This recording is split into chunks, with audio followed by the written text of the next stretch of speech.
Hello viewers.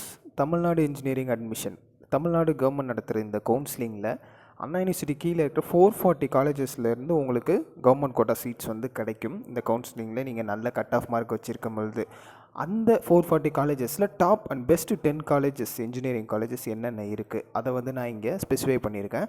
So அது நம்ம எந்த மாதிரியான கேட்டகரைஸ் பண்ணியிருக்கோம் பார்த்தீங்கன்னா, ப்ரீவியஸ் இயரில் எந்த மாதிரியான க்ளோசிங் கட் ஆஃப் இருந்திருக்கு, அது இல்லாமல் எந்த மாதிரி பர்சன்டேஜ் இருந்திருக்கு, அப்புறம் சீட்ஸ் எப்படி ஃபில் ஆகிருக்கு ரவுண்டு 1ல், அது மட்டும் இல்லாமல் என்ஐஆர்எஃப் ரேங்கிங் அந்த ஸ்பெசிஃபிக் காலேஜஸோட ரேங்கிங்ஸ் என்ன, என்பிஏ அண்ட் நேக் அக்ரிடேஷன்லாம் இருக்கா இல்லையா, அது இல்லாமல் பிளேஸ்மெண்ட்ஸ் எப்படி இருக்குது, அது மாதிரி ஸ்டூடெண்ட்ஸ் சாய்ஸும் எந்த மாதிரியான காலேஜஸை சூஸ் பண்ணியிருக்காங்க. இந்த பேசிஸில் இந்த top 10 best engineering colleges TNEA கவுன்சிலிங்கில் வர்றதை வந்து